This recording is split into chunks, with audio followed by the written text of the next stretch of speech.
narito tayo para palakasan, mag-sharing sa bawat natutunan natin sa mensahe. I believe walang mata sa ating Holy Ghost lang. Sabi niya, He's the head, Christ, we are the body, at tayo nagtutulungan. So sa topic na ito about pastor and relationship with members, unahin ko muna ang panggitin ng sa scripture lamang mga kapatid dahil I believe ito ang pundasyon ng ministry. Sa Romans 11:29, ang sabi rito ay for gifts and callings of God are without repentance.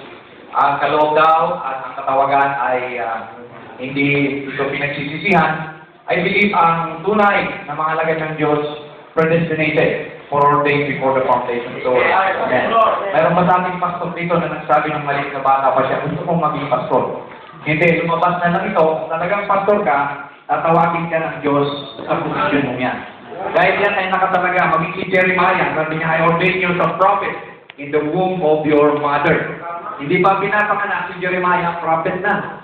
Praise God. Si Esau, si Jacob, I have loved Jacob and I have hated Esau. Nasad pa lang. So, ang tunay na pastor ng Diyos, ikaw ay i-equip ng Panginoon. Sa ayaw mo sa gusto, kung pastor ka ng Diyos, bibigyan ka ng church, tuturuan ka ng Diyos, at hindi ka mamumroblema sa miyembro, sa pera, at maging sa karunungan, I believe the Holy Ghost will be your teacher. Dahil hindi ka pwedeng maging pastor kung ang miyembro mo mas makalam pa sa iyo. Amen. So, kaya makikita natin dito na sinabi ni Prophet na the full and complete authority of the church is the pastor. So, bakit niya nasabi yun? Hiram na ako ng job dito. Support. Okay. So, complete, full and complete authority. So, bakit sinabi ni Brother Branham ito? Kasi, sabi nga kanina, bawat miyembro ng fivefold ministry kailangan ng pastor. Maging si Brother Branham, prophet siya, the word came to the prophet, but meron siyang pastor na kinikilala si Father Neville. Sabi niya, hindi ko siya pwedeng diktahan. Even the evangelist, narinig natin si Brother Romy kanina. Evangelist, kailangan may pastor. Si Brother Ernie Villanueva, evangelist siya ni Pastor Eddie Vizcal. Maging missionary, apostle. Si Brother Tony Abma, ang kilala nyo, apostle siya, missionary siya ng Bible Way Cloverdale. May pastor siya, si Brother Vizcal. At maging teacher. So, kaya makikita ninyo na ito ang set up ng church. Ng fivefold ministry, pero ang pastor ang full and complete authority. Kahit ang pastor kumukuha ng tinuturo sa prophet, but in real, sinatawag nating rules of engagement, sabi nga kanila, ang prophet, lahat sila may pastor. Kasi ang pastor po, siya po yung ox of the team. Sabi nga, siya yung nagdadala ng mga pasanin, mga problema ng tao, at makikita natin na ang pagiging pastor, ito po ay gift talaga. Hindi tayo naglilayhan ng tao para maging pastor. Nakita na yung gift, kung may magsasabi man, ay kagaya ni Timothy, nilayhan siya ni Paul kasi nakita niya yung gift, sabi nga ng scripture, na namana niya sa kanyang grandmother na si Lois. So kaya makikita natin, mga kapatid, na ang pastor talaga ay ordained siya na pangasiwaan ng iglesia. Alam niyo, mayroong tatlong angel na nabanggit sa message. The mighty angel, which is Jesus Christ, the seventh angel, prophet to the age, the messenger, and the angel of the fourth beast, na siya yung pinaka-pastor ng iglesia. So ngayon, in relation to the relationship with the workers, ang church po ito ay teamwork. Christianity is a teamwork, it is not a competition. So, teamwork po tayo. Tulungan, sabi nga kanina, kahit janitor ka, meron kang gustong itanong kay Brother Branham, pwede mo siyang kausapin in private. Sabi niya, at makikita natin na nagkakaroon ng, kung meron mang may malalim na turo, dahil yun nga po yung kaninang punto, may malalim na kaalaman yung miyembro kaysa sa pastor, pwede ba mangyari yun?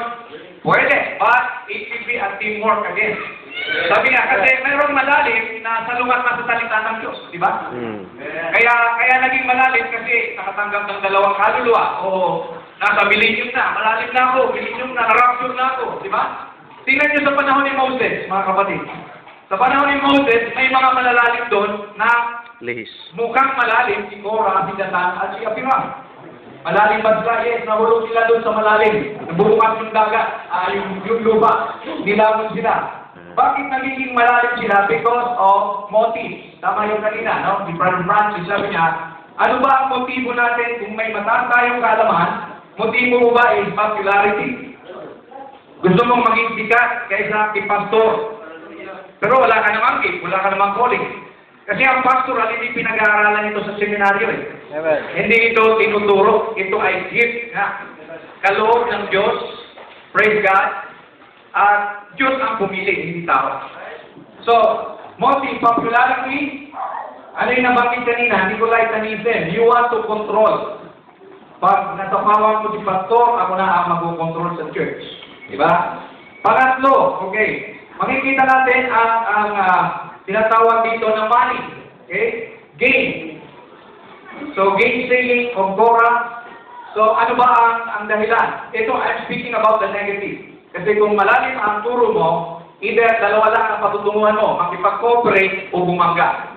Sumuas o sumusok o sabi rito, makipag-cooperate. So, kaya makikita natin yan sa Bible, mga kapatid, na kung ikaw ay sa tingin mo mas malalim sa pastor mo, tingnan mo kung tinawag ka na. O ikaw ba ay magiging pastor din, I believe kung pastor ka talaga, magbubukas ang Diyos na gawain. Siguro, magiging outreach ka ng church na yon. Pero for the good. Okay, let me just read a quote dito ni Brother Branham para lang natin makita itong ating pinag-uusapan. Dito sa mensaheng, sabi niya sa discernment of spirit. Sabi niya rito, every man ought to have a church home. So, kailangan bawat tao may home church. You ought to have a place not just float about from pillar to post. Hindi pala pwede sa atin na palutang-lutang lang. Ngayong linggo, dito ka nag-church, susunod doon. So, do not float from pillar to post, but have somewhere that you go to church and you call it your church, somewhere you pay your tithe, and somewhere that you help support the cause. So, ito, gusto kong pansinin nyo, yung sumunod niyang sinabi, take your choice, mamili ka. So, ibig sabihin, wala itong pilitan na, praise ka sabi nga kanina, kung hindi ka na nabubusog, hindi ka na lumalago sa church na yan. Take your choice. Amen. Paghanap ka ng church na kung saan, sa tingin mo doon ka lalago, suportahan mo yung church na yun. Ang importante, nagpapatuloy ka sa mensahe. Kaya ng mga pastor, wala naman kaming layunin na hawakan kayo sa daig. Ang layunin ng pastor, magpakain ng kaluluwa. Kahit sino, parang oasis, alam niyo yung oasis sa disyerto, parang lugar yan ng may tubig, na yung nauuhaw, pwede kang pumunta ron sa parang maliit na pool na yun at uminom. So hindi natin pwede itakwil ang sino man. Si Lord nga, hindi na tinakwil si Judas eh. So meron talagang 3 kinds of believers sa church. So hindi mawawala yan. Ang importante na papakain mo yung kaluluwa. That's the main motive of a pastor. Not for money. Pwede naman tayo magtrabaho, mag-sideline, di ba? So kung money na ang puntilya ng pastor, hindi na sa Diyos yan, mga kapatid. Negosyo na yan. Ginawa mo ng business ang religion. So kaya makikita natin dito, sabi ni Prophet, take your choice. May kalayaan tayong pumili. But then, don't never disfellowship the other man because he don't belong with your group. So huwag mo naman itapwera yung iba mong makapatira dahil iba. Sa ibang church sila dumadalo. Sabi rito, see discerning spirit. And see if he's got the same purpose in heart, then you've got fellowship with one another. Kagaya ginagawa natin, iba-iba tayong church, pero meron tayong fellowship. You're working for one great cause. That's the cause of Christ. Isa lang ang ating big boss, si Lord Jesus Christ. Amen. Isa lang ang ating layunin. Hanapin ang pinakahuling predestinated seat para tayo umuwi na sa rapture, di ba? So yun lang naman ang nakikita kong goal natin. Palaguin ang iglesia at praise God, hanapin, magkaroon ng burden para doon sa longso. Sabi ni Prophet, one of the evidences that you have the baptism of the Holy Ghost is when you have travail for souls. So bakit tayo gumagawa ng mga tracts, mga babasahin, bakit tayo humahayo? Dahil nga, para mahanap na po yung kauliho na elected, dahil para lang sa elect ang mensahe.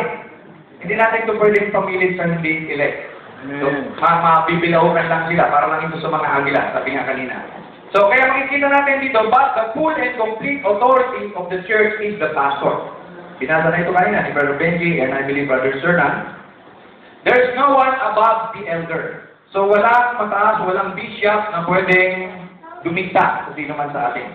We are sovereign, ito sabi niya, but I believe in the supreme authority of the local assembly. Let each church be its own, choose its pastor, its deacons. Now, ang pastor, mga kapatid, pwede lang siyang patansikin kapag siya ay nakitaan ng false doctrine. Isa yan. Pangalawa, immorality. Pangatlo, graft and corruption, siguro. Diba? So, and sabi ng prophet, if your pastor leaves the word, then follow the word and leave that man. So I believe na tunay na pastor ng Diyos na pinili ay hindi aabot sa ganun. Amen. Hindi ka paitulutan ng Panginoon na masadlang sa ganong kalalagayan. Maging si David, di ba? Hari siya, pero nag-adultery siya, pero in the end, dahil sa kanyang genuine repentance, siya po ay napatawad ng Panginoon. So sabi nga kanina, lahat tayo nagkakamali. So, lahat ng tao pa rin naman tayo. But I'm pointing on the election. Sabi nga ng Revelation, touch not my anointed. Diba? Hurt not the oil and the wine.